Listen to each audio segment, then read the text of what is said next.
안녕하세요. 쇠퇴해가는 남유다의 암울한 상황을 그립니다. 오늘 본문은 열왕기하 23장 31절에서 24장 7절까지입니다. 31절 여호아하스는 23세의 왕이 돼 예루살렘에서 3개월 동안 다스렸습니다. 그의 어머니의 이름은 하무달로 림나 예레미야의 딸입니다.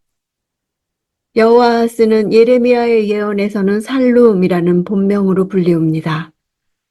요시야의 넷째 아들로 위에 형이 셋이나 있음에도 불구하고 그가 왕이 된 것은 그가 요시야처럼 친바벨론적 입장을 가지고 있었기 때문일 가능성이 큽니다. 그가 왕이 된 지 겨우 석 달 만에 이집트 왕 느고에 의해 강제로 폐위된 것도 그 이유일 것입니다. 33절 바로 느고가 여호아하스를 하맛 땅 리블라에 가두어 예루살렘에서 통치하지 못하게 했고 유다로 하여금 은 100달란트와 금 1달란트를 조공으로 바치게 했습니다. 바로 느고는 무기또 전투에서 승리한 후 유다 내정에 간섭하기 위해 백성들의 지지로 세워준 여호아하스를 왕좌에서 내리고 자신이 선택한 왕을 세우려고 이런 조치를 취했습니다. 조공이란 단어는 선왕 요시야가 평화를 제의하는 바로 느고의 의견을 무시하고 전쟁을 감행한 데 대해 책임을 묻는 형식으로 부과된 전쟁 배상금의 의미입니다.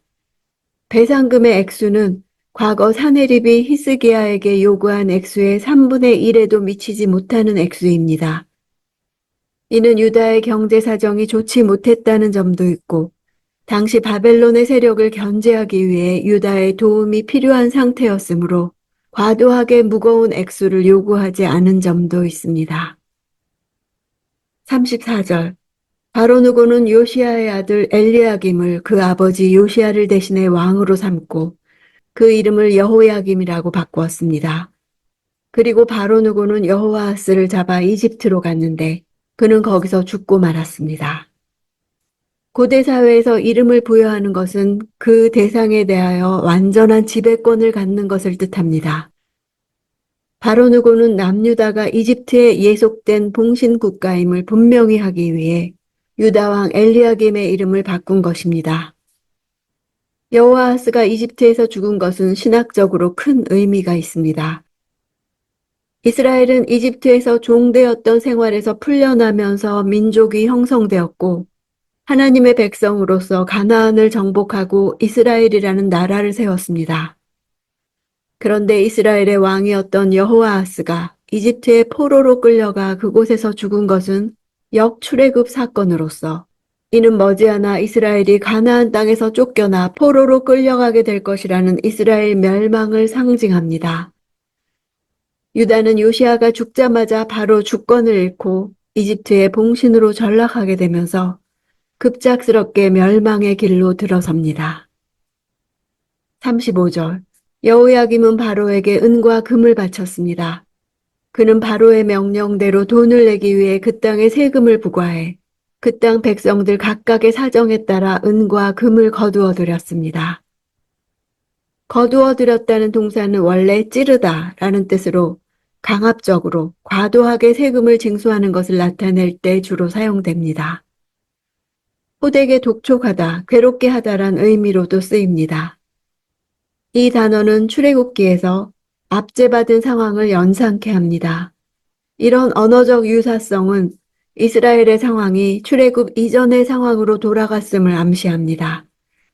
여호야김이 강압적이고도 과도하게 거둬들인 것은 순전히 이집트에 배상금을 바치기 위한 목적만이 아니었습니다. 그는 핍절한 백성들로부터 과도한 세금을 거둬들여 자신을 위한 호화스러운 궁전을 짓기도 한 전형적인 폭군이었습니다. 36절 여호야김은 25세의 왕이 돼 예루살렘에서 11년 동안 다스렸습니다. 그의 어머니의 이름은 스비디로 루마 부다야의 딸입니다. 즉위 공식 문구가 바로 느고에게 배상금을 바치기 위해 백성들에게 과도한 세금을 부과했다는 내용 뒤이어 나오는 것은 어색합니다. 이러한 내용 구성은 그가 즉위할 수 있었던 것은 이집트에 비호가 있었기 때문임을 암시하기 위한 의도에서 비롯된 것으로 보입니다. 여호야김이 왕으로서 통치한 11년의 기간은 바벨론이 강대국으로 급부상하고 아시리아가 쇠퇴하는 등 국제 정세가 급변하던 시기였습니다. 이러한 시기적 형편을 감안할 때 남유다에서 탁월한 리더십을 지닌 통치자가 더더욱 필요했습니다. 그러나 여호야김은 그런 인물이 되지 못했습니다. 이는 그가 본래 여호아하스보다 나이가 위인 형이었음에도 유다 백성들의 지지를 받지 못했다는 사실을 통해서도 알 수 있습니다. 즉 그는 정치적 능력이나 인품 등의 측면에서 동생보다 뛰어나지 못했던 것입니다.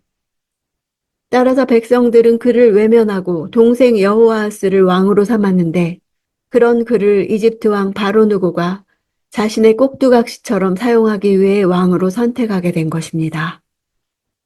이처럼 악화되어가는 남유다의 정치적 현실과 이후 이루어지는 여호야김의 악정에 대한 묘사를 통해 저자는 남유다의 최종적 운명에 대해 훌다가 예언했던 말씀들이 현실화되어가는 것을 드러내고 있습니다.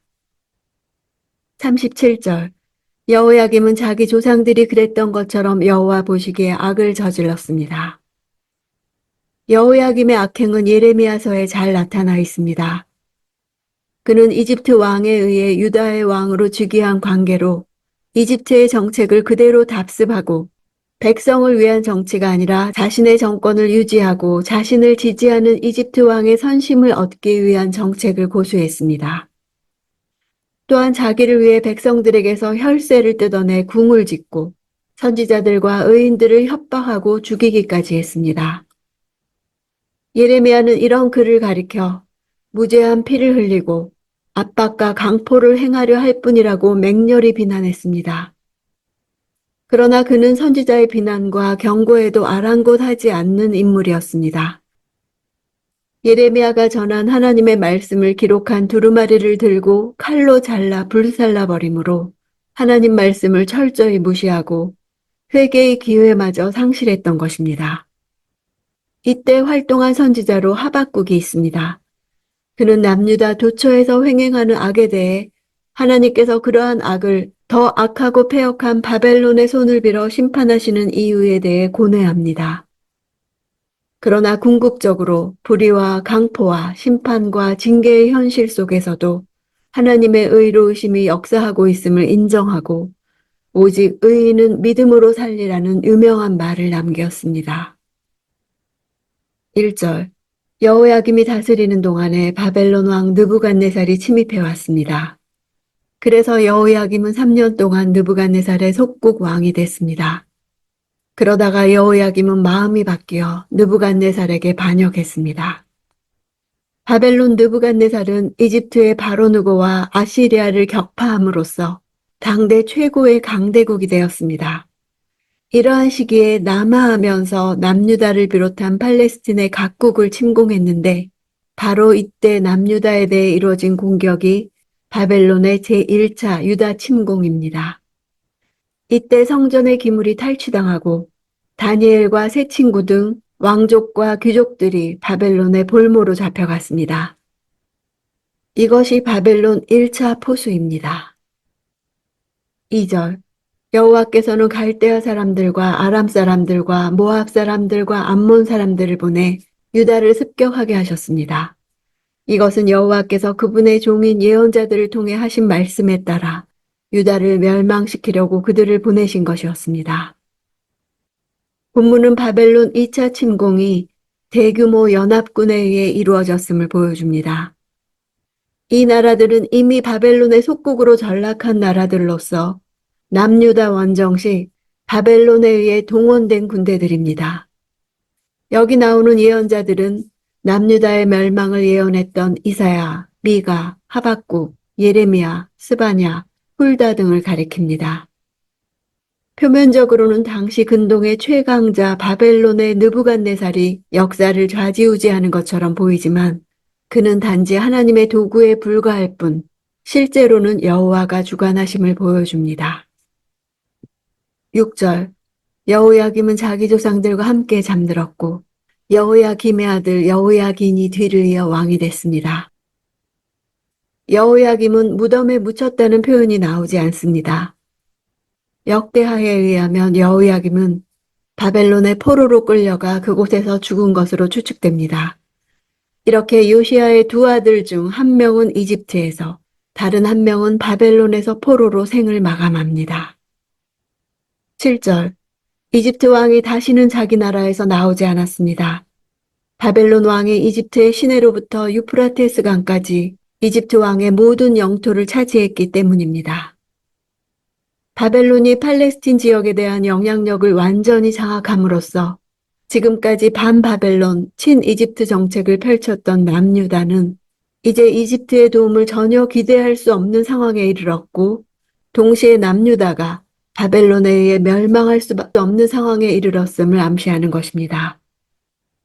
당시 예레미야는 여호야김에게 바벨론을 섬기라는 하나님의 뜻을 전하며 바벨론에 항복하는 것이 하나님의 뜻임을 말했음에도 친이집트파의 의견을 조차 바벨론에 항거한 것은 하나님에 대한 반역이었습니다. 요시야가 죽고 나서 이후에 어떤 일이 일어날지 누가 예견할 수 있었겠습니까? 선지자들과 그들의 말에 주의를 기울인 소수만이 유다를 멸망시키려고 하나님이 하시는 일들인 것을 알았습니다.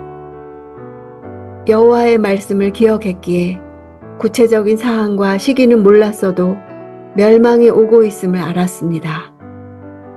지금 지구 곳곳에서 들려오는 기후와 환경과 하나님을 대적하는 이야기들도 성경에 쓰여 있습니다.